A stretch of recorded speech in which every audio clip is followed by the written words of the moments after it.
Hey, y'all, how you doing? Welcome if you are new to the channel. Welcome back if you love me. I love you too. We are here for a message in divine time. Whenever it catches you, it is meant to catch you. We're going to pull some pineapple charms and do some AstroDice and get some messages for you. So for those of you not familiar with pineapple charming, okay, he is a synchronicity pineapple and he has thousands of charms inside. Okay. They're to help you discern, because a lot of people get caught up in YouTube and social media readings and they try and force every single reading to fit. And to be fair, that's not healthy. So I created pineapple charming to help you discern. If one or more of the charms resonates with you, there is likely a message in here for you, whether it is the message in its entirety or one thing I say in the reading and you're like, that's why spirit guided me to the reading, right? So take the charms as they resonate, okay? More than likely, multiple charms are going to speak to you. So let's see what we've got this time. All right. Thank you, charming. All right. Sometimes they even hold a message in and of themselves. So we'll see what comes out. We've got my crab charm. So you may have strong Cancerian energy. Crabs just might be synchronistic for you in general. Mind you, any of these charms can be tattoos. We've also got one of my mood charms. And it's my happy little sunshine in a cloud charm. This is my solitude is bliss mood, where, you know, your light is kind of chilling in and of itself and for yourself. You're not necessarily in the mood to be around other people so much as you're just kind of comfortable inside your own energy right now. We've also got Jigglypuff, which always reminds me of lullabies. So you may be on the verge of sleep as we speak. You may just be a Pokemon or Jigglypuff fan. It may pertain to someone you know. You may literally be watching Pokemon lately. I don't know. Maybe you got kids. Maybe you just love Pokemon. We've also got the Empress card. So this may be very particular to your Venusian energy. It may involve a romantic partner. It could also involve your 2nd or 7th house, as well as Taurus or Libra energy. All right, with the Empress, high divine feminine, our receptivity. We've also got 222. So 222 may be popping up for you more recently. It's February right now in divine time. So things going on in February might be significant for you. You may also have strong Aquarian or Piscean energy. You could be 22 years old, born on the 22nd day, 2nd day of the month, right? However it makes sense for you. We've also got a mermaid tail. And all of my little mermaid charms always remind me of Pisces. So Pisces could be very significant for you indeed. We also have the World card. So fixed energy, Taurus, Leo, Scorpio, Aquarius might be significant for you. They also rule your 2nd, 5th, 8th, and 11th houses.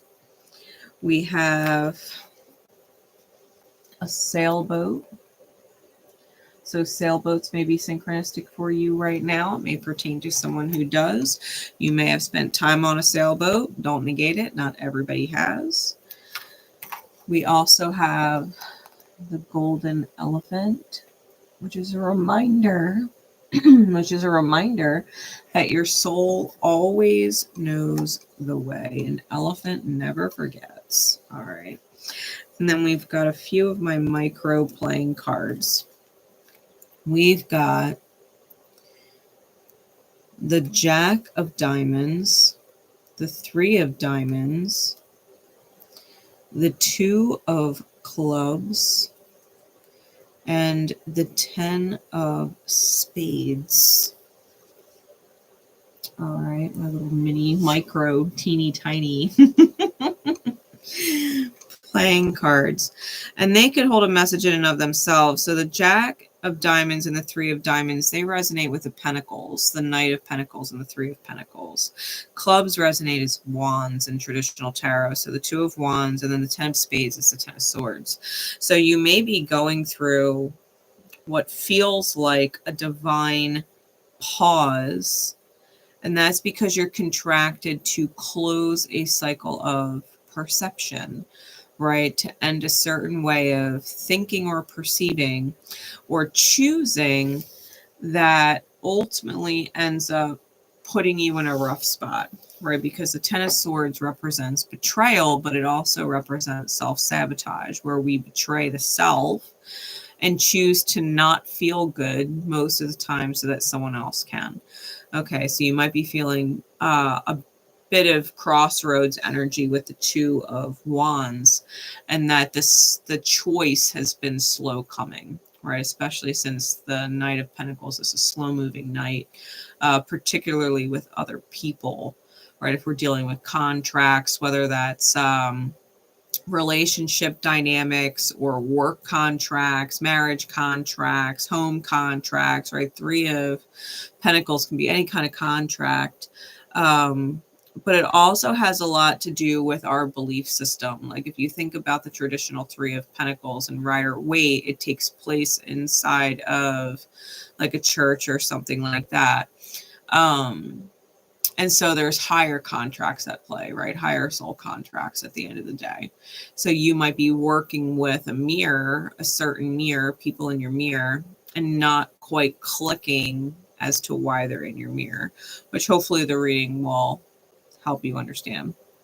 We've got one astrology bead, and it is Aquarius. Okay. And then letters, I've got black and white letters. So masculine and feminine, yin are black and yang are white. So take them as they resonate for you. I've got black E and black D. And then I've got white V and white H. So V, E, D, H may be initials of yours. It could also indicate a place where you live. They could also hold other significance for you in general.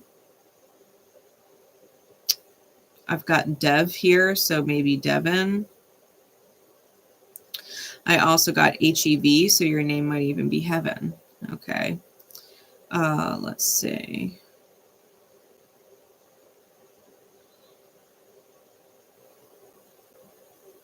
ED, you might be in education.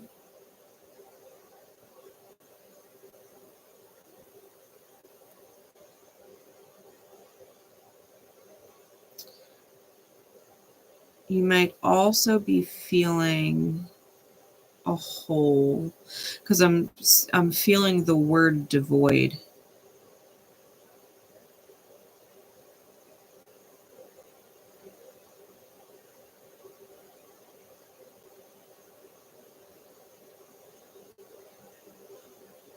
DE could also be Delaware.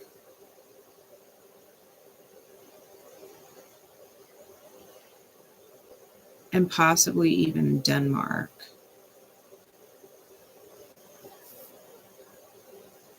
All right. If anything else comes out to me with letters, I'll tell you, but y'all take it how it resonates for you, okay, regardless of anything I've said. So E, D, V, H names, first, middle, or last, and of course, different abbreviations. So with that, let's get into our AstroDice for some additional insight into what placements may be significant. We've got Cancer, first house, so you may be a Cancer rising. I've also got Mercury here, so you could be Mercury rising. You could have Mercury in the first house. You could have Mercury in Cancer, which inevitably you might be a Leo, Cancer, or Gemini, because Mercury is usually always in one sign before or after wherever the sun is. If you have Mercury in Cancer in the first house, this is about communicating about what you feel. Okay, communicating about what you feel, and then taking actions accordingly. If other people are not listening to what you're saying, then you have to listen to what you're saying, right? You have to choose in accordance with how you want to feel. If no one else is participating in the bettering of how you feel, or what your emotional or psychological needs are, then you need to listen to your intuition, right? Because how you feel, if you're expressing it to other people, then you are by default expressing it to yourself. Okay. And that might be a big thing, right? I feel might be big words for you. And this might have a lot to do with how you feel. So it could also be Gemini and Virgo with Mercury. First house is also Aries, so you could have stronger significant placements in Cancer, Aries, Gemini, Virgo. We've also got Pisces, Aquarius, Taurus, Libra, and the fixed signs, right, with the world card. So Taurus, Leo, Scorpio, Aquarius. Any of those signs may hold big placements in your chart, not just big three, right? We could talk Jupiter, Saturn. We obviously have the Empress out here. So Venus and any of those signs may also be significant for you. All right, let's see. Definitely guided to the tarot and my hand-drawn cards. We're also going to pull on Shaman's Dream. Okay, interesting. And the 13 Tarot. We'll see where this goes. I might be guided to more decks, but we'll see. Get some sage going.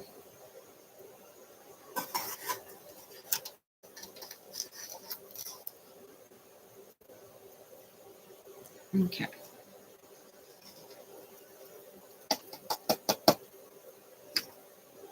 What's going on, Spirit?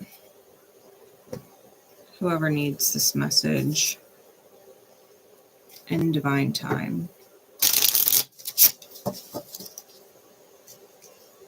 Remember, you are a co-creator with Spirit. Okay.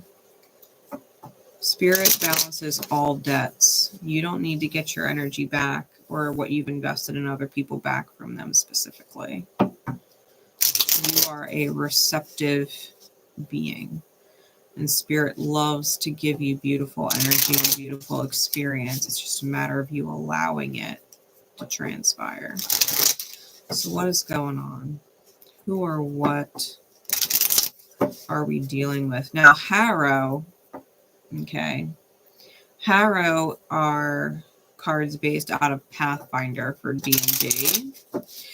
Dungeons and Dragons. And so as I read from the book, there might be some lingo in there that is very Dungeon Dragons-esque, but I will translate it to real life because these cards are fucking bomb for like real life readings. So what is going on? Spirit, please. What is going on for those who need this message?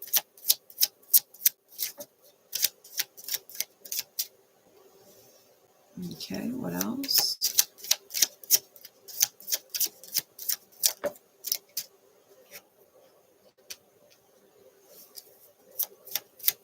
Let's hold the keep going. What else?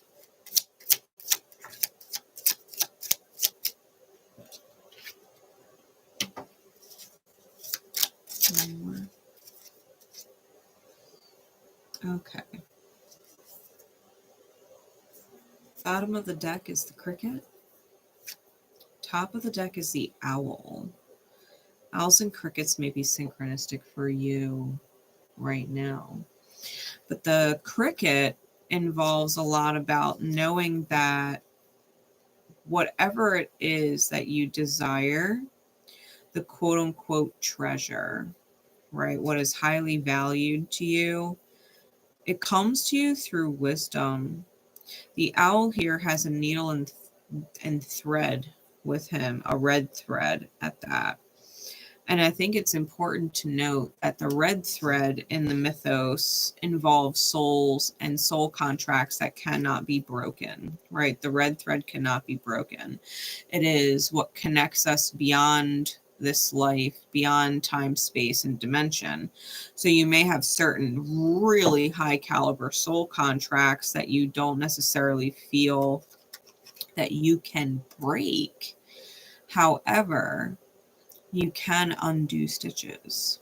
So if you feel that you are energetically bound to somebody and you can't seem to break it, and it's painful, especially if you've dealt with like the twin flame journey and stuff like that, know that with wisdom comes freedom. Okay, that's why Sagittarius rules one, freedom, but also wisdom, because they are one and the same. Okay, they are not separate. So the first card, you know what? Let me pull the hand-drawn cards with it first. Let's get some extra flavor on these. Let's get some extra flavor on these.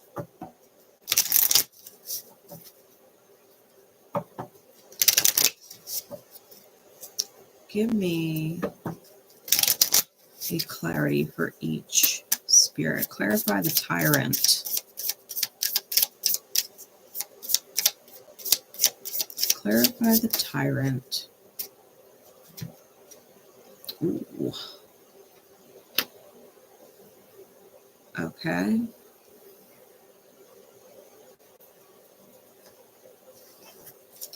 Clarify the survivor.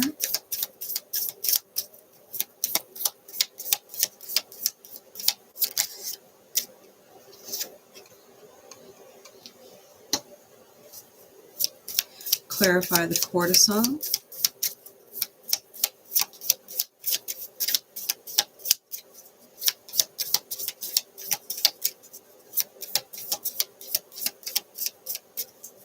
Clarify the courtesan.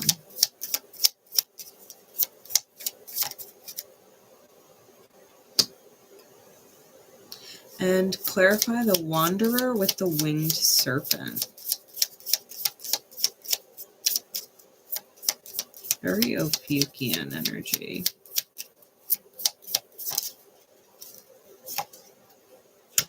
All right. So we've got the chrysalis on bottom and the cauldron on top. Now the chrysalis with the cauldron, obviously the cauldron indicates some kind of magic, right? And intention. Things that we cook up in our energy. Now, the cauldron can brew dark things. It can also brew healing things, right? Depends on the person making the potion.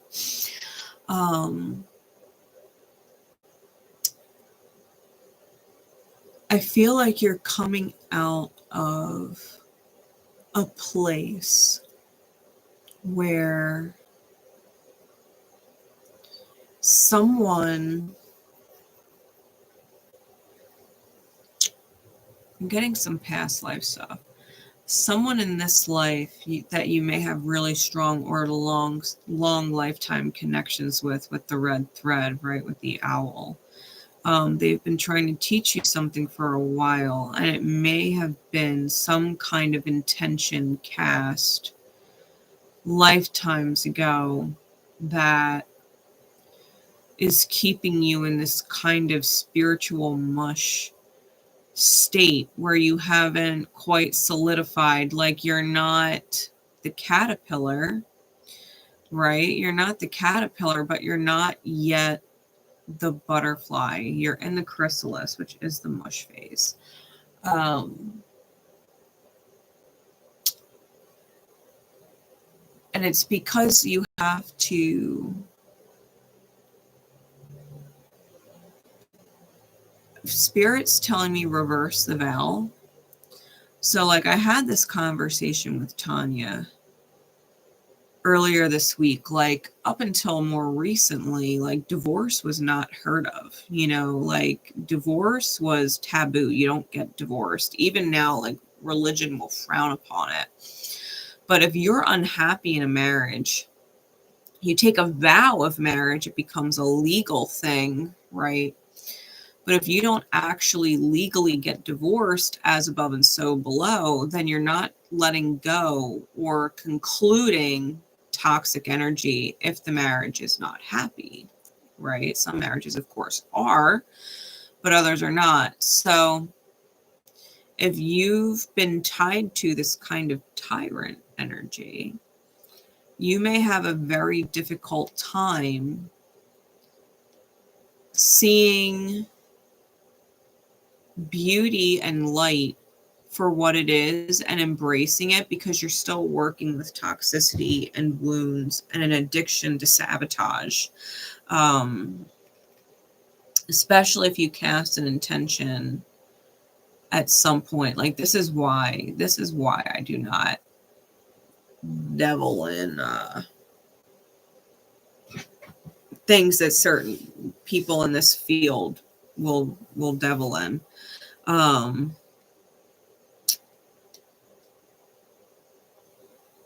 Because I believe in karma. All right, they say all magic comes with a price. They ain't fucking lying. I think that you had maybe cast an intention, or someone you were connected to cast an intention in some lifetime that's keeping you from evolving, because you have to reverse the vow. So this is a matter of, if you can't let go of a specific person, whether it's a romantic interest, whether it's family, you know, ancestral or generational karma, whether it's a close friend that is always intercepting your path every time you go to make moves forward, they kind of, I'm getting this abruptness, right? Where it's like, it's almost like you get distracted off of whatever energy you were in and pulled down a notch, right? Like you're veering off course. The tyrant came out with the wound and addiction. Okay.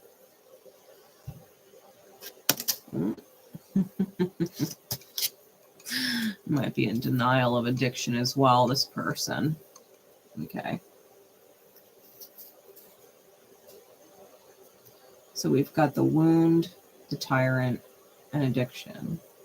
So addiction could be to a lot of things. It could be an addiction to control, an addiction to power, an addiction to money, an addiction to pills, an addiction to weed, an addiction to drinking, an addiction to cigarettes, right? But this is a father, mother, idol wound. That's what the three swords are here: father, mother, and idol. Because not all of our wounds come from our mother and our father. Sometimes we idolize people who are toxic, and we don't realize that in our pursuit of wanting to be just like them, that we take on their toxicity as well, right? They could give you great advice, quote unquote, great advice that might benefit you in one way, but seriously hurts you or is a detriment to you in another way. And I'm feeling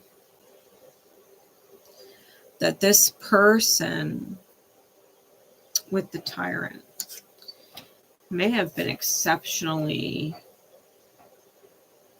controlling and if not outright, then indirectly controlling. Like For example, maybe one person has an addiction, right? We'll use a very general but common one, alcoholism. And even though they might not be controlling themselves, their behavior controls the environment, you know, because everybody is wondering, well, how much are they going to drink? Are they going to overdo it? When are they going to get smashed again? When are they going to do this because they're drunk? You know, when are they going to do that? What are they going to say? You know, what kind of night am I going to have? Because this person is around and they're drunk, you know. Maybe another example would be someone is a serial cheater, right? Once a cheater, always a cheater. And so you're dealing with someone who, even if you're in a relationship with them, they control the relationship and how you feel, because if they decide they want to cheat, they will. You know what I mean? And it's kind of like their choices, their addictions are controlling you in the relationship with them. No different with someone who has a spending habit, right? A spending addiction. You know, your livelihood being tied to theirs. You know, you live under the same roof, you share finances. If they have a spending addiction, then their addiction is kind of controlling your potential for stability in your life, right? So the Tyrant, it's a charisma card.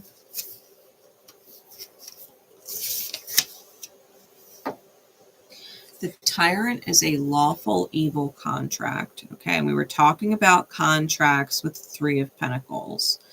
So this is someone who is contracted to be the villain in your life. Someone who is contracted to put you in dark energy.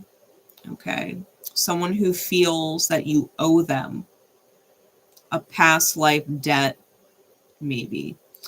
Because we were talking about that earlier with the chrysalis and intentions and vows. Like maybe you owe them whatever energy from a past life, which is bullshit, but I digress. So the Tyrant is lawful evil, and it indicates a ruler who is a blight upon those ruled. The dragon might indicate a monarch, overseer, or a head of household. Whoever this person is, he does harm to those over whom he holds sway, whether he realizes it or not. All right, so this person, one, they may be a year of the dragon, right? I mean, we are in the year of the dragon, but they may have been born in the year of the dragon. But they also, I'm getting this like rule with an iron fist kind of thing, right? Very, very controlling type energy. They may be the head of household or overseeing the home. That may have been who they were to you, right? If it was a father or a mother or an idol, right? Maybe someone who was just very influential on the family, the patriarch, right? The head of the family, or the matriarch for that matter. But it was like a their way or the highway. Their way is the only way. They may have been extremely sharp and cutting with their words. They may have been manipulative. They may have gaslit. They may have made you question your sanity. Or they do that now, right? Depending on who you are and what you are dealing with. So the survivor energy is what we have next. And it comes out with the broken mind. Okay.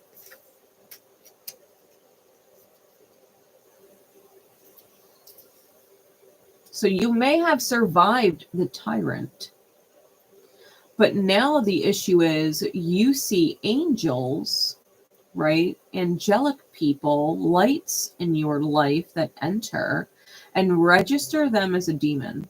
Okay, you register them as someone who has intentions, right? Intentions or hidden motives that are evil. You know, there's no such thing as unconditional love. There's no such thing as someone being generous or kind to me. I'm not lovable. I'm not important. Why would anybody show me love unless they wanted something? right? The typical thing is someone saying, oh my God, I love you. You're the best. You know, like, you look so beautiful today, or you did such a good job with this. And you're like, all right, what do you want? And they're like, I don't want anything.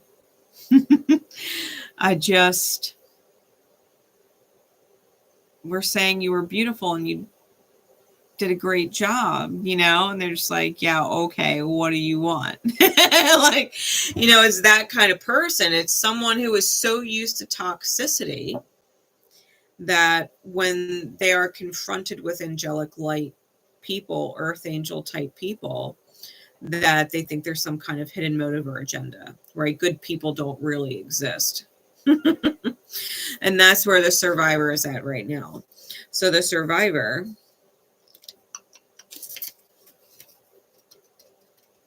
is a neutral good card. Okay. And it represents a person who has been through an ordeal of some kind, surrounded by fallen comrades. The man represents someone or something thought lost forever, but found once more. It could also represent a rebirth. All right. So whoever dealt with the tyrant or is dealing with the tyrant, they've made it through it. Okay. And they do have spiritual guides and guardians. They do have their angels as above. Okay. And that is probably why they have angels showing up for them as below, right? As above and so below.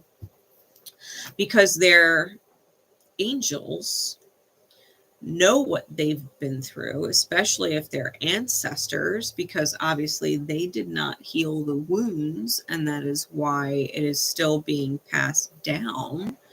The wounding is generational, right? It's ancestral. So your ancestors may be sending you earth angels to help you. The problem is the person got so damaged, so wounded along the way that they might not be registering people with genuinely good intentions, unconditionally loving intentions, for exactly what they are. You know, they have become so used to toxic or familiar with toxic and used to people using them, or used to people gaslighting them, or used to people manipulating them, or used to people having a hidden agenda, right? Dealing with toxic people, dealing with liars, you know, dealing with people who make you feel like you're crazy, that they don't trust themselves and they're used to toxic. And so they see the potential toxic in everyone, not realizing that they themselves are an earth angel, because they're manifesting in their outer a reflection of what they are, right? This person is an earth angel, but they're dealing with the demons inside their mind, right? The demons are not being reflected in the outer experience from other people. The demons are within their own mind. They're dealing with the wounds that the tyrant inflicted. Okay. Now, the courtesan and the forge. We got the courtesan and the forge next. Okay.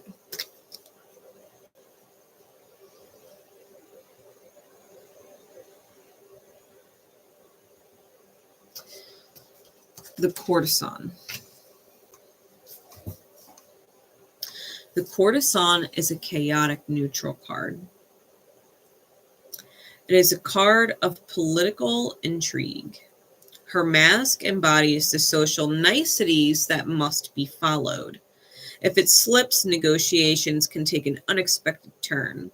The card can also indicate a woman of power who shapes events. How she is treated decides the outcome of the situation. So this is a chaos agent. This is a chaos agent. And she is the forge. Okay. Holds a lot of power. There's magic inside the forge. When we think about the forge, we think about Vulcan, right? Hephaestus, who literally creates all of the magical weapons of the gods, which It's half the reason why they're as powerful as they are, right? What is Zeus without his lightning bolts except a hoe? You know what I mean? So when we're talking about the courtesan, it's feminine energy. It doesn't have to be female, but it's feminine energy. And she's very kind and very socially acceptable, right? She's definitely PC. She's politically correct. But if she's not respected for who she is, she can shake things.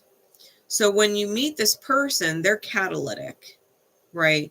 You're either going to get turned into the next, sword in the stone type thing, or you're literally going to be one of those blades that cracks, in the forging process, and you have to start over from the very, very beginning, right? Breaking yourself down completely and turning back into what is essentially metal mush. So you don't want to go back through the chrysalis process or stay stuck in there. So whoever this person is, I would not be surprised if the courtesan is actually tied to the angel in the broken mind card, potentially acting like a catalyst for the survivor, whom I feel like this reading is for. Okay, I feel like the reading is for the survivor energy. This person, the courtesan, has 3 eyes. Okay, their third eye is wide open. The third eye is open.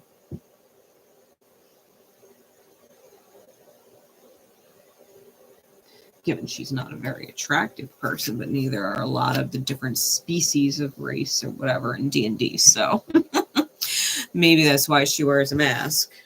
She's very... You don't actually want to mess with her. She's not someone that you would want to insult. She's not, and I say she, but it could be he. They are not someone who you would want to take advantage of or take for granted. It kind of reminds me of, if you think of Beauty and the Beast, how the enchantress at the beginning knocked on the prince's door and asked for a place to stay, right, to get out of the storm. And he mocked her, like, why would I let some hag into my home? And he's like, what do you have to offer me? She says, like, I don't have anything but the simple rose, and he mocked her, only to realize behind the mask that she was this beautiful enchantress, and he fucked her over, so she fucked him over back. It's like, well, what did you expect? If you're going to be rude and pompous and arrogant, then I can be rude and arrogant. If you want to misuse your power and status, watch what I do in the mirror when power and status is thrown against you. Right. So the courtesan may be the ultimate mirror that someone is getting back, because the survivor may be in a position where they're putting on social niceties. They're being polite. They're trying not to be rude, but at the same time, it is a mask. Like, maybe they don't actually want to be bothered. Maybe they reject and push away light energy, right? Especially because we had that 10 of spades come out in the charms. The survivor may actually deal with this beautiful light energy, this enchantress, courtesan type energy, and not realize that the enchantress has shown up, or the courtesan has shown up, to reflect their own energy back for them to see, right? They've literally manifested a mirror. So the wanderer with the winged serpent, moving forward, came out with the honey jar and purity.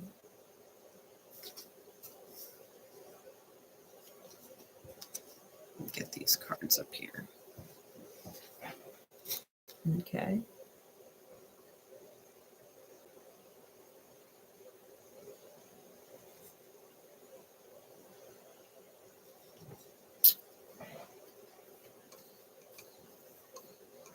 I'm just going to read for you.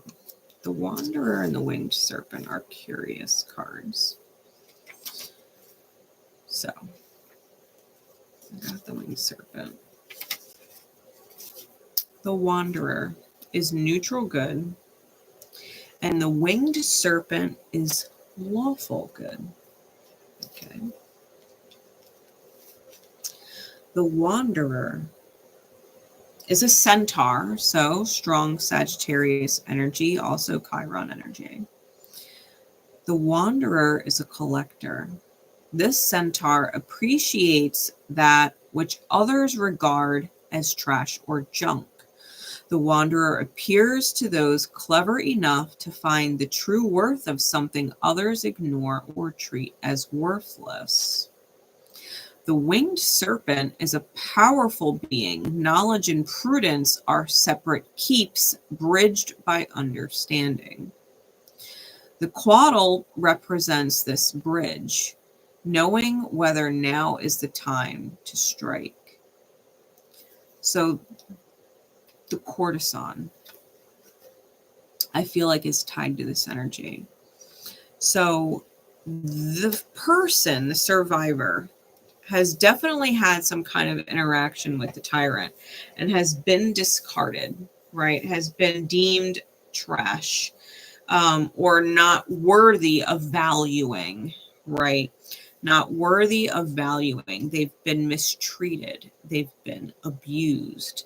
They've been emotionally or psychologically or physically or financially or mentally neglected. Right? Their well-being has been neglected in some way. The survivor's wounded, right? They dealt with this tyrant energy who literally stabbed them with a bunch of ancestral wounds like a poison blade and said, you're literally poisoned with this ancestral karma now. And just like I don't believe that there's good people in the world, you won't either. And so the survivor who's been through all of this trauma and probably has repeated trauma throughout their life because of it, is meeting up with this very powerful person. This person who sees the value in that which has been trashed or discarded, right? Sees the value in that and who that has been neglected. They are the honey jar. It is the sweet spot, right? The golden nectar, and they're pure, right? Their love is pure. This is an unconditionally loving person that most definitely can sting, right? Because the honey jar implies bees. So they can definitely sting. They work diligently to do what they do on a very esoteric level. We're talking 2 mythical creatures here, right? And this person brings golden sweetness, right? The sweetness of life. And their intentions truly are pure. Their heart is pure. They really do see the beauty and the value of the soul of the survivor. The survivor is who is healing, right? The survivor is who is healing. And there's work being done. There's a soul contract at play. So let's get into the tarot. I've got the 13 tarot, very scorpionic energy. Like I said, also Ophiuchian. I was getting that really big with the Wanderer and the Serpent. So Ophiuchus may be significant for you. You may have a planetary placement there. 13 is also Ophiuchus's 13 zodiac signs. So 13 tarot kind of reminds me of that as well. What is going on? What is the dynamic of this? Where is the survivor? The survivor who literally survived the tyrant, who had some major wounds and serious addictions, or is in the process surviving this person or individual right now. Give us some insight, please, into the survivor. This tyrant energy. Insight, please, into the survivor. and the Tyrant energy.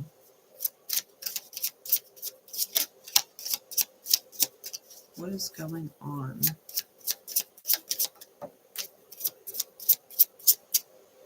We've got the Chariot. So Cancer energy out right off the bat. Wow, with the Three of Pentacles. So literally the charms are starting to come out in the cards because that's the Three of Diamond. What else? The Ace of Wands. That's that Aryan energy, that first house energy. What else? All right.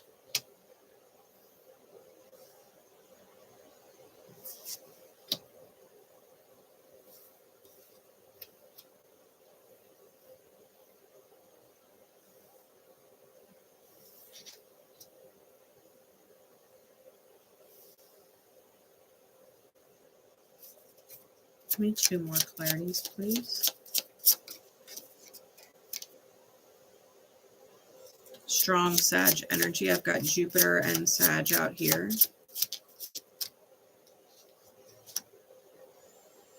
Okay. Judgment is on the bottom. And the High Priestess is on top. So again, strong Piscean energy. We've also got Scorpio Sag energy here. All right. So this person, Judgment with the Eight of Wands under that, Four of Cups under that, they're getting pinged to love themselves big time, this person. The Two of Pentacles, the reality is not ideal. And they've got this, I heard the word reservoir, but it's like a reserve of feelings, depth of emotion that is held back. Like their heart is in a cage.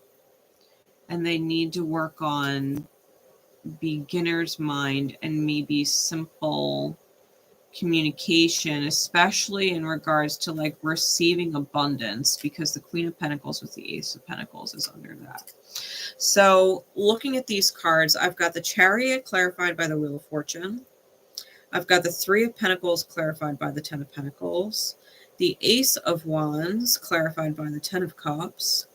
The Three of Cups clarified by Temperance. And the Seven of Wands clarified by the King of Cups. So this person is being divinely guided and or shoved into changing their fate or reality. I don't even think this person has a choice, right? The Chariot is divine intervention. It is the divine moving you on your behalf or moving things along on your behalf, because otherwise you would remain stuck in a cycle. So you definitely have this earth angel energy coming in that is definitely doubled over with the Temperance card. The Three of Pentacles is a contract that yields a home and or family situation, right? That's the contract. You may be locked in one right now where you have a family dynamic going on or some other contract going on. It could be a lease, right? But there's some kind of contract with the home and or work, because the Ten of Pentacles could be work as well, but it's a mastered manifestation, right? It's the reality that you've wanted, but now there's some kind of binding to it. With the Ace of Wands and the Ten of Cups, I think, yes, the physical manifestation and having everything you've wanted is nice. But if it's not fulfilling, now there's this need for the emotional fulfillment. Like you might have the house, you might have the car, you might have the job, you might have certain things, but the emotional fulfillment, the feeling of safety, the feeling of being understood, the feeling of being loved and considered, and someone holding compassion and consideration of you is what is missing, right? You might have the stuff, but you're missing the emotional fulfillment. And that's what you're actually desiring if you're resonating as the survivor, right? With the Three of Cups and the Temperance energy, the Three of Cups is a friend. And I feel like that might be truly tied to the courtesan, okay, with the Wanderer and the Winged Serpent. And this energy is supporting you standing up for yourself and your emotional maturity, where you can let yourself be vulnerable with how you feel, because expressing how you feel and how you do that is a strength, right? Because the King of Cups, if he were in reverse, he's upright.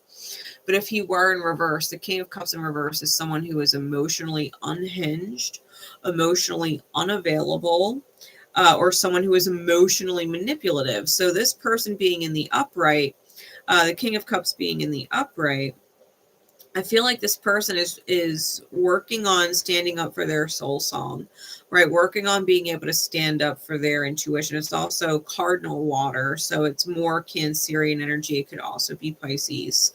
But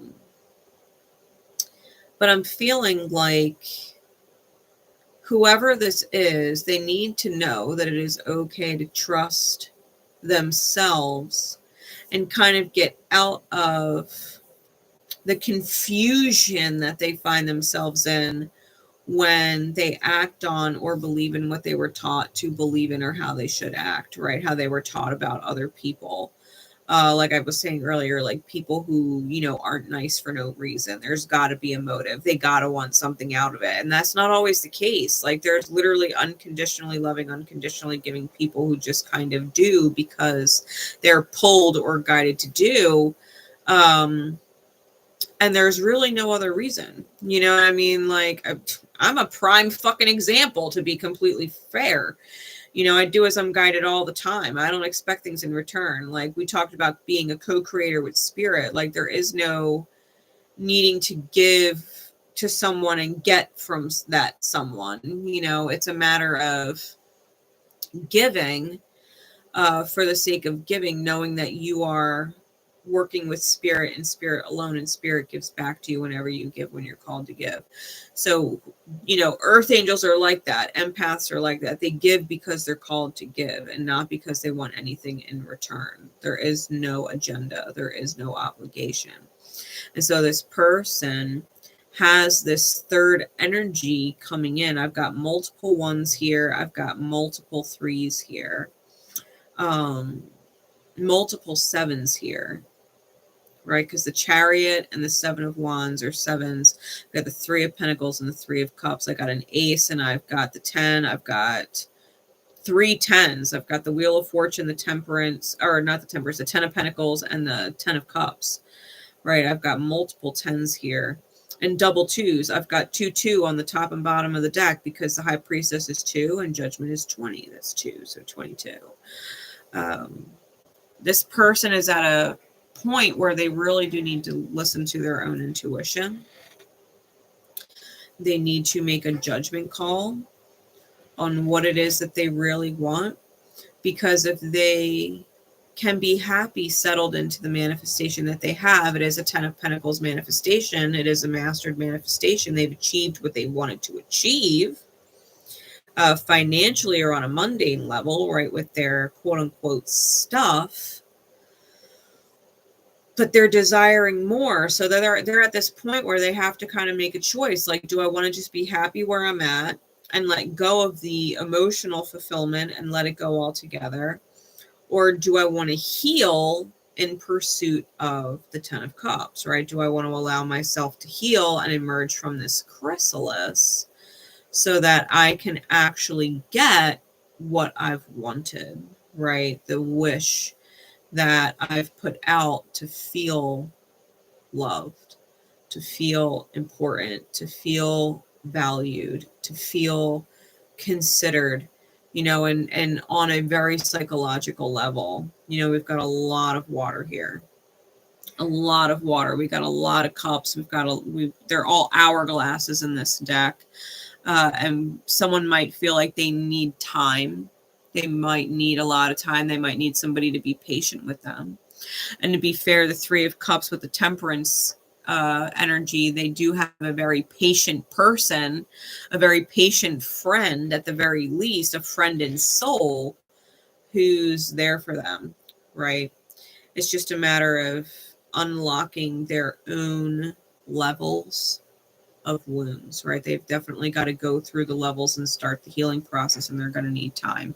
But the divine is propelling them with the Chariot and the Wheel of Fortune, propelling them into whatever it is that they're moving into. Okay. We're going to do the Shadowscapes Tarot for the courtesan with the Wanderer and the Winged Serpent.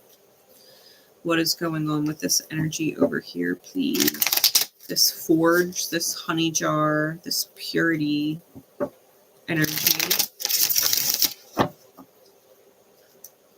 Bees, honey, white roses, centaurs, wind chimes, archery, gauntlets.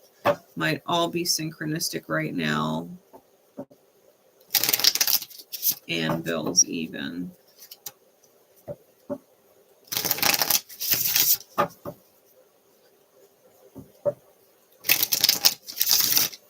Chandeliers. What else is significant that we need to know about this energy? There's the Two of Wands. That's the Two of Clubs that came out in the charms. The World card that also came out in the charms. What else? The Three of Swords. What else? All right, give me one more in clarities, please.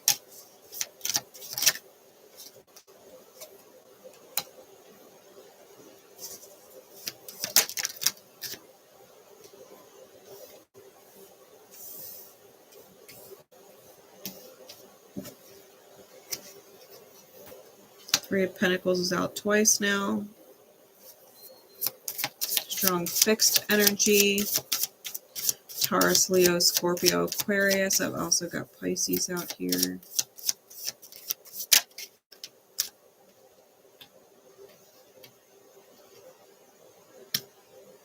I got the Lovers card. And the Four of Cups. King of Pentacles is on the bottom.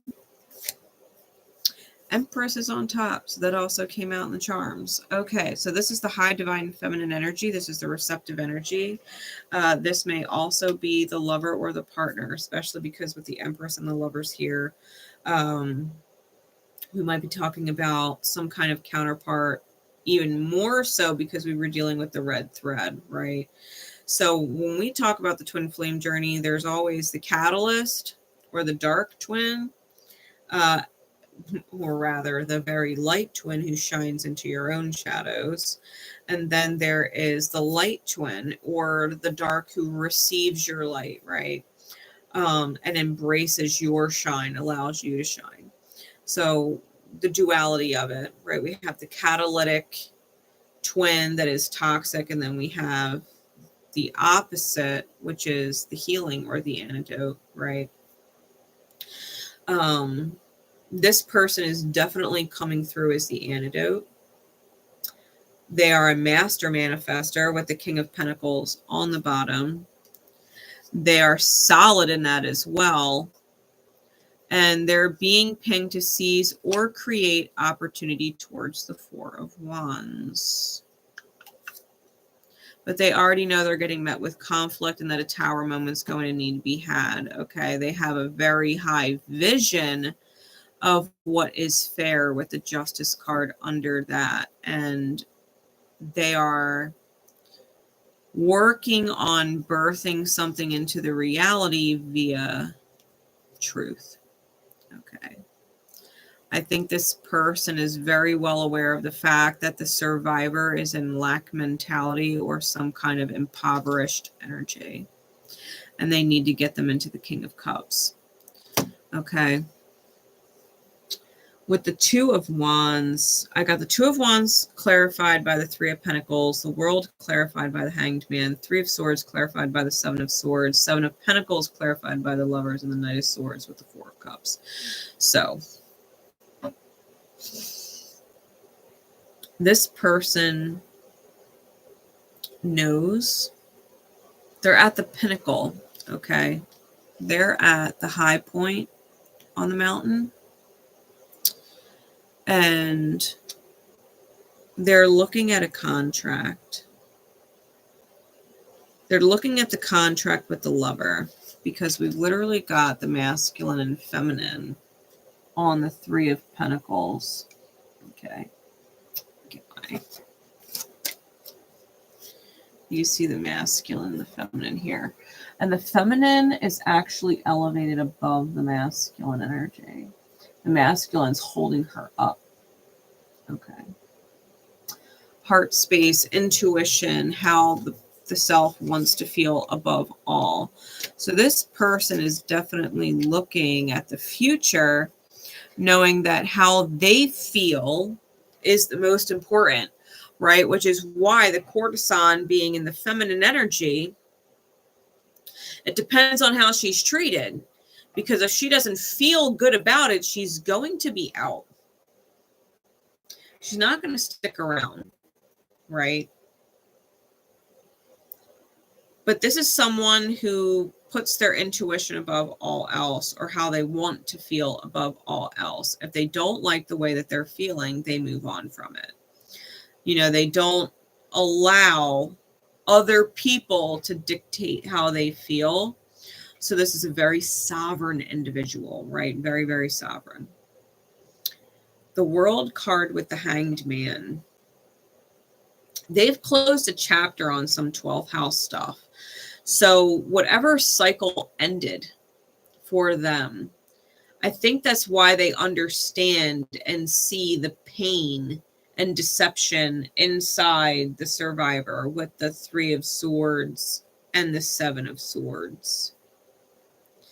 They see the mask that the survivor is wearing to protect the self, right? When an angel is in their presence and they're putting on this mask or these niceties or whatever, or they're keeping their true self hidden, it's to protect themselves from getting hurt. And I feel like this person sees it, the Wanderer, the Winged Serpent, the Courtesan. I think they see it because they've been through it. I think that they've really seen things from a different perspective. I think that they're gifted. I think they've mastered some kind of spiritual connection within themselves for sure. They're a master manifester and they receive. Okay, they could definitely be in that co-creator energy.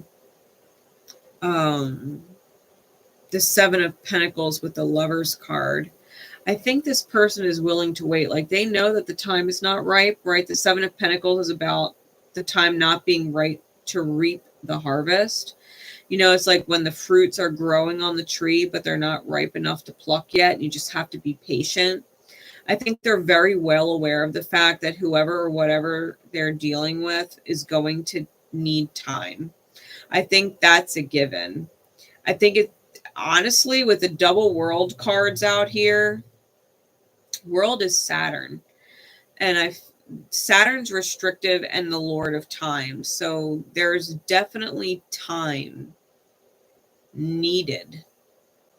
But the Knight of Swords clarifying with the Four of Cups, it really is about communicating how to not miss opportunities, loving the self.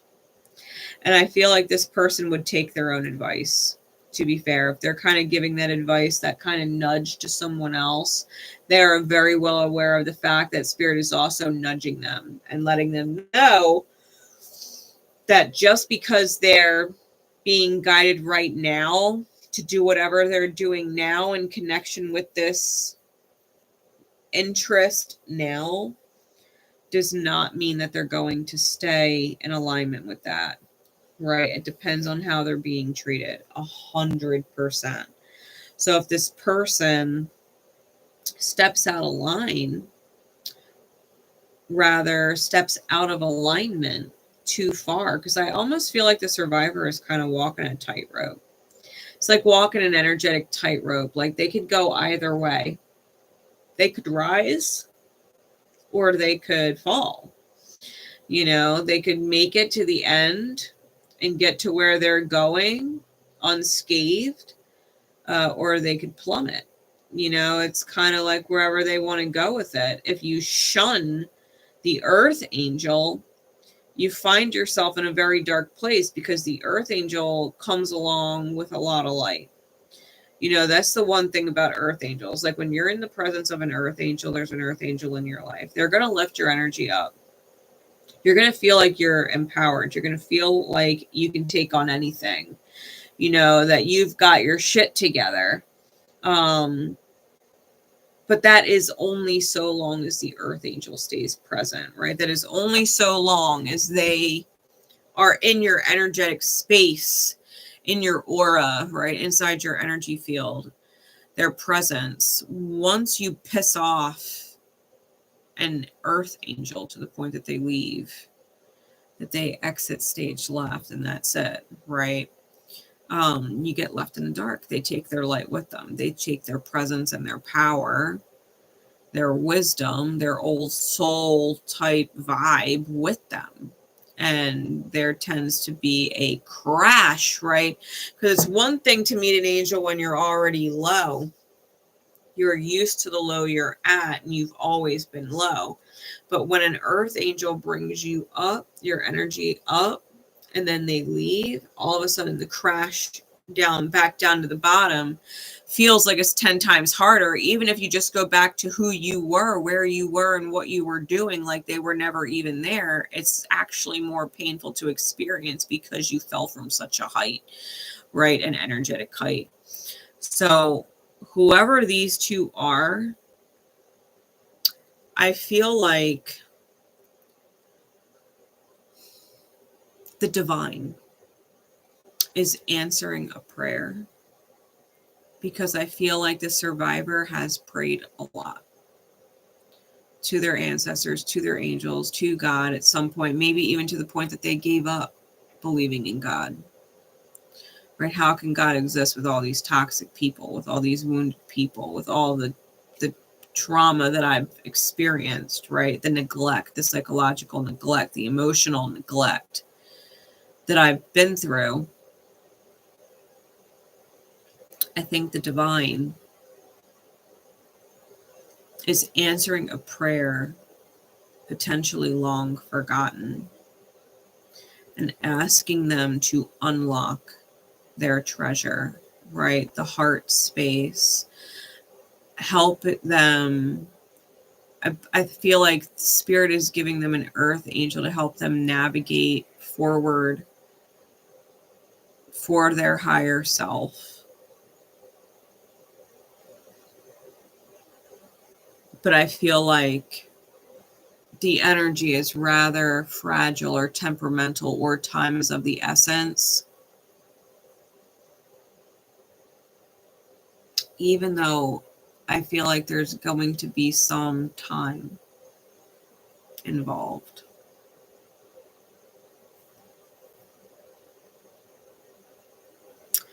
I think even if things are divinely moving forward, it is moving at a very slow pace, and for a reason. Because whoever the survivor is,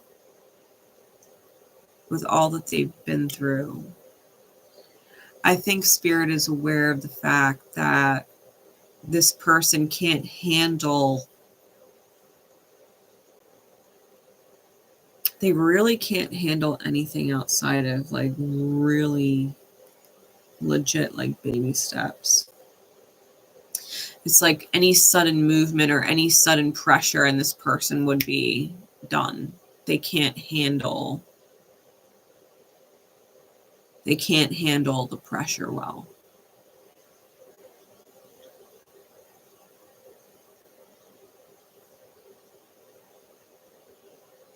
I think they definitely have a very pure energy in their midst, who has been sent by the divine. No doubt, this is a very mystical energy. I feel like people like this are a myth. Like, this is why this person doesn't believe in this other energy, because this person has not existed before for them. This person is rare. Understatement, rare. And they understand them. The courtesan, the wanderer. They understand the survivor. They're actually the gift or the blessing from the divine, with the honey jar, the purity, the unconditional love. This person is the gift, the answer to the prayer. It really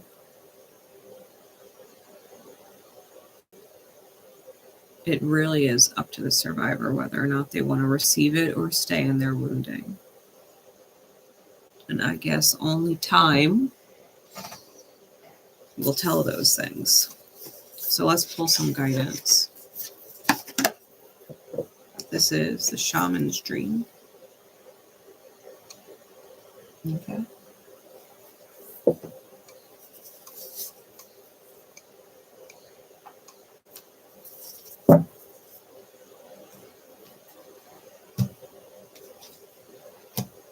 What card of guidance, please, Spirit above all others, for those who caught this message in divine time? What guidance do they need?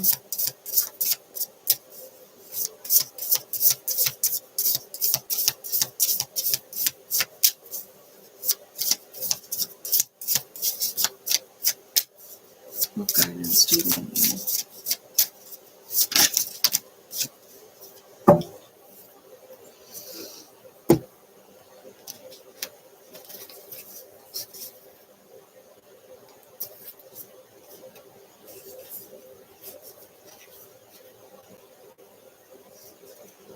All right.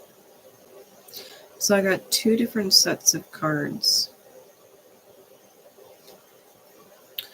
Deep Quiet and 𝘗𝘗𝘕𝘌 landed on the survivor's side.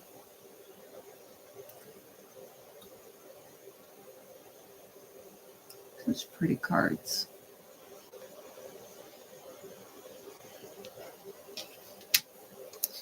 And then the courtesan, the winged serpent, wanderer energy, had these two cards fall out on their side.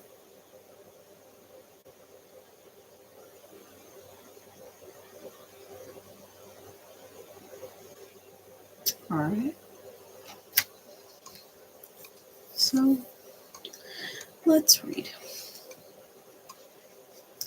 Deep Quiet and 𝘗𝘗𝘕𝘌 for person number 1.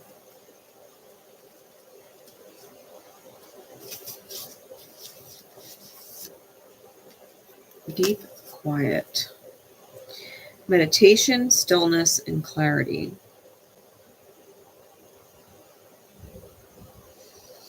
When deep quiet appears, it is a message from the cosmos calling you to stillness, to step outside the concerns of your everyday life. This does not mean to slow down and take a breath, although that is a good start. The cosmos is inviting you to go deep to that place where the noise stops and there is only the vast emptiness of inner space. When we don't respond to the invitation offered by deep quiet, life can stop us in our tracks with an illness or a crisis. Listen to the still small voice and remember that what you want to catch spirit on a whisper. Remember that you want to catch spirit on a whisper, not a shout. And it is only human to argue that you are too busy to slow down, that you don't have time, the inclination, or the money for a retreat. Do not let any of these reasons get the better of you. Stop the world and enter the deep quiet before you come to a crashing halt. After you have said yes to the invitation, you will find that the world can get along quite well without the need for you to manage it. You will enjoy the freedom that comes along with stillness, the clarity and spaciousness offered by the silence. Deep quiet is getting away from the hustle and bustle of everyday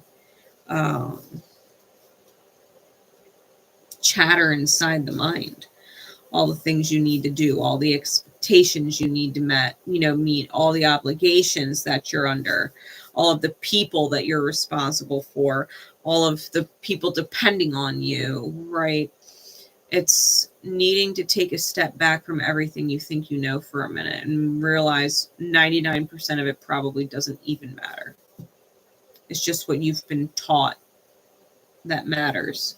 Right, you were taught that this person matters. You were taught that these things are important. You were taught that you have to do this or you're a bad person. You're a bad, fill in the blank, whatever. But this is about stepping away from the everyday and doing something that is potentially radically different. Somewhere where your mind, the chatter, gets lost in what you're doing. They say when you're doing something that you love or you're doing something in alignment, your thoughts are so focused in on what you're doing that nothing else really matters. You're not really thinking about anything else. Like when artists paint, for example, they get lost inside the creation and they're not thinking about their light bill. They're not thinking about their rent. They are completely engrossed inside their creation and the mind is blank. That's what deep quiet is. That is the best way for me to describe it. Getting lost in something so that your mind can just stay empty and you can enjoy the moment. That is a form of meditation. It's a form of stillness because your mind's not racing. It's still. It's focused in the now moment. So meditation is not all like, shit. You know what I mean? Like it's allowing your mind to be blank. So Will-O-the-Wisp came out with it. It's treasures hidden in the shadows, the great mystery and epiphany. Will-O-the-Wisp hovers in her luminescent glory over the twilight moors of your life, whispering for you to step into the fog, into the mystery, into the unknown. You may have been visited by her before, but though intrigued, you refused her invitation. It would be safer, you decided, to remain on the journey you know. While you always have a choice as to whether to follow her or not, you never know when you might encounter her again. In this sense, turning away has its own consequences. Now, we're talking about the survivor person, right? This was the guidance that came out for the survivor.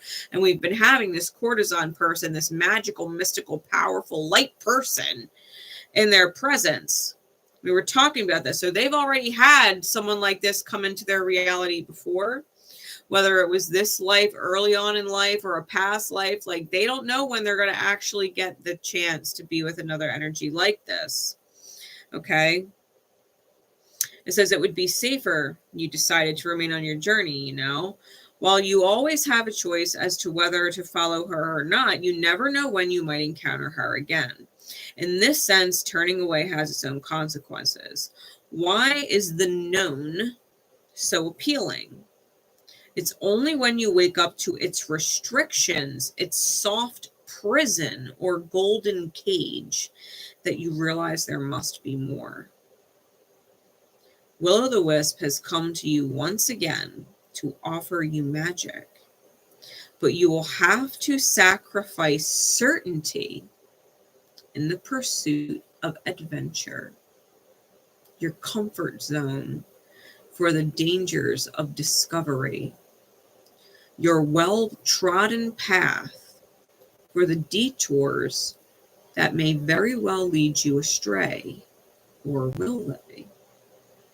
Can you accept that losing yourself will bring you closer to your true self?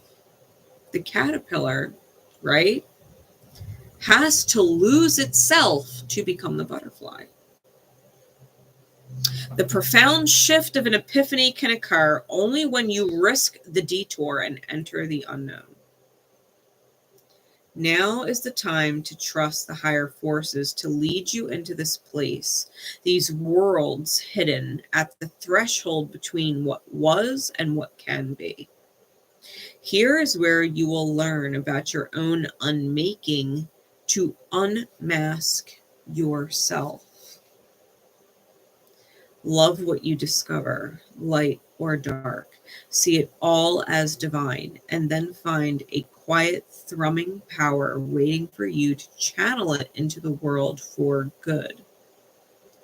The treasure you find, fulfilled with the wealth of love and kindness, true prosperity, is ripe to share with others.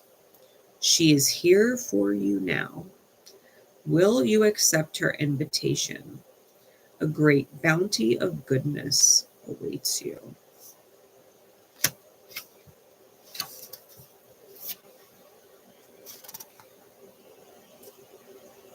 You can screenshot that and read it over if you want.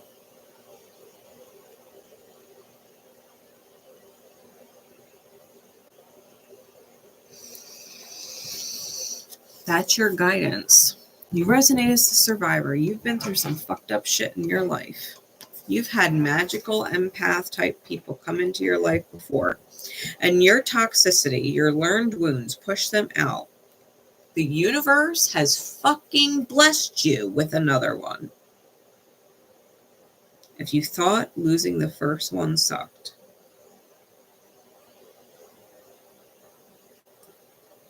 do not let your fear and your wounds take this one from you.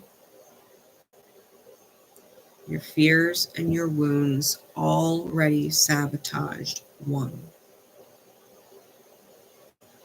Do not lose it twice.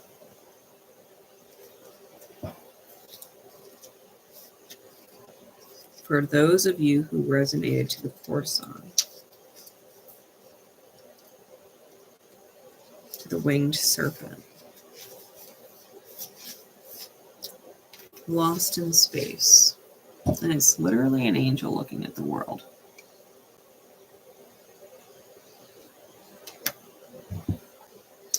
It says, sometimes in life we lose our way, perhaps falling prey to the addictive behaviors, jealousy, comparison, resistance, or fear. This happens especially when we are up-leveling and genuinely changing for the better. A part of us, hidden in the vast expansiveness of space, wants to sabotage our progress, which is interesting because this person was being guided to get lost in space, and this is where this person is, right? Being in space. It says, in the transformation process, our inner world no longer feels safe or inhabitable as we find that our thoughts and beliefs have morphed beyond recognition. You may find yourself adrift in this way right now, unable to focus or determine the next step. You might be tired and simply need to regroup and rest. When you lack direction, the first thing you do is redirect your perspective of time. Like a newborn baby who needs swaddling to feel safe, you're invited to reduce your life visioning to the next 24 hours. Anyone can handle living in 24-hour compartments, which allows everything to feel grounded and manageable. You get lost in space when you imagine being swallowed up in the giant vastness of the future with its dark uncertainty, or reflect on how your past has held you captive in a hall of distorted, never-ending mirrors, reminding you of your mistakes and flaws, failures and losses. Take heart that the simple 24-hour container immediately banishes those two awful and eternities away. You will find your energy and focus restored as you recognize that you are never lost at all. Keep it simple. Right now, conserve your energy and take care of you in basic fundamental ways, and the world will be right again. So this person, right, because they've been through their own fucking craziness and they've gone through their own transformation, they've been through the hall of distorted, never-ending mirrors, right? This person has been through some crazy fucking shit with other people who constantly reminded them of their own shadows, right? Which is why they're so powerful now, because they've gone through some crazy shit. And every time they were met with a shadow, they had to shine brighter to get rid of it. And they were met with another shadow, they had to shine brighter to get rid of it. They had to reflect on themselves and do the inner work. And that's why they've become the energy that they have. But because they've been evolving and evolving and evolving and up leveling for so long, they don't know how the future is going to unfold, right? They have no idea what is out there for them. You know, the past was painful, and the future, they don't even know what the fuck it is. And so they're kind of lost in this, I am not who I was at all, but now that I know who I am, I don't know what I'm meant for, right? And so this person is being guided to live in a 24-hour period, live day by day, energy at a time, right? That's why this person could potentially disappear in a flash, because if this person decides something doesn't feel good today, it's not going to make it moving forward. They're going to cut it out in that moment and keep moving forward and living in the moment, right? This person will be gone as fast as they came. That's the guidance. Like, don't get lost in the vastness of other people and their shadow space just because that's familiar. So you still have to do what you need to do every day. You have to live your life every day and go about your business and not necessarily get sucked into the energy going on with this first person, right? Overflow. Too much, overwhelm, and plenty. So many good things are headed your way or are already occurring in your life right now. Yet you may be thinking that they're not possible or you're not worthy of them. Abundance is everyone's natural state before we project our restrictions on it, defining what it means, who has it, who gets it, and so forth. Right now, take yourself out of your conditioning and look at your life through the eyes of plenty. There is so much beauty and love, opportunities and divine synchronicities destined to support your dreams abound and are lined up for you. Yet it's sometimes difficult to discern it all because you're bombarded with too much information and stimulation, distracting you from the truth that all is well. Sometimes all this overflow can be overwhelming, and you may find yourself responding with empathy overload. Empathy overload occurs when you tune into the collective angst and fear about impending changes and uncertainties. It's unmanageable. You feel like you're drowning in these emotions. It's time to allow yourself to detach, bring yourself back to your life, restore your faith in a power greater than you, and remind yourself to focus on your smaller personal universe, which is much easier to manage. In this way, you know that you are a conduit for life's blessings and can share them with others, making this perception of overflow profoundly positive. This person is literally being guided not to get wrapped up in this first person. Yes, this first person is worthy of healing. Yes, this first person is an angel in their own right. However, This person is extremely wounded. And even though you hold a very bright and powerful light, I don't feel that the survivor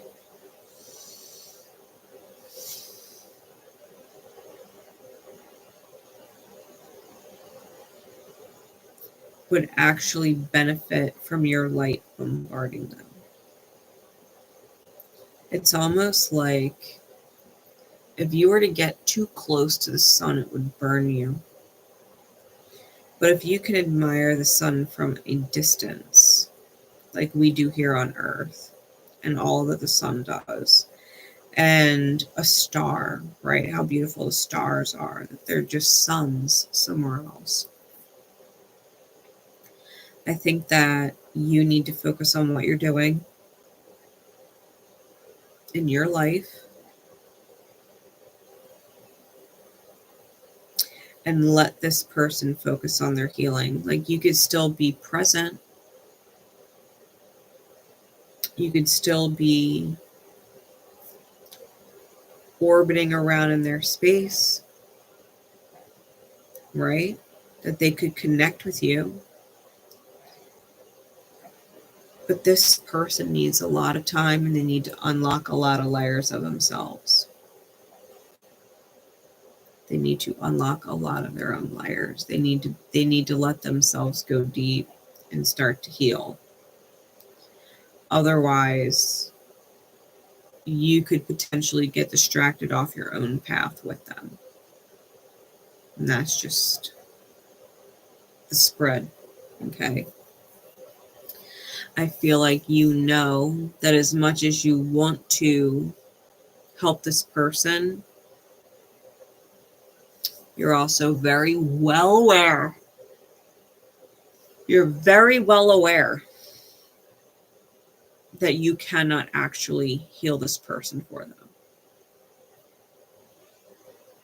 So as much as you're pulled to do it, it's almost like you have to take a step back and act with intention in everything that you do in your life for your own betterment as you're guided for yourself, and not necessarily pursue what is potentially your shadow pulling you towards this person, because this person is in their shadow, which means they're naturally going to try and put you into yours. You being in shadow might essentially help them and enlighten them, but it is going to diminish you in the process. So just keep that in mind, that you're not looking for a purpose outside of yourself just because you want to overflow, right? Just because you want to be that love energy for someone else. The universe is trying to overflow to you. And if you let yourself get lost in this other energy, the divine is not going to be able to overflow to you the same way. And you've got a lot of big blessings coming that you need to focus on. All right. For real, for real. And that is the message. So I will make sure we get some timestamps in there for you. And we're going to wrap it up and call it a night. I love you guys. Thanks for tuning in. I have faith that whoever needed this message and it's caught you in divine time, that it'll serve you well. Make sure to drop likes and leave me comments. I love reading them. Till next time, guys.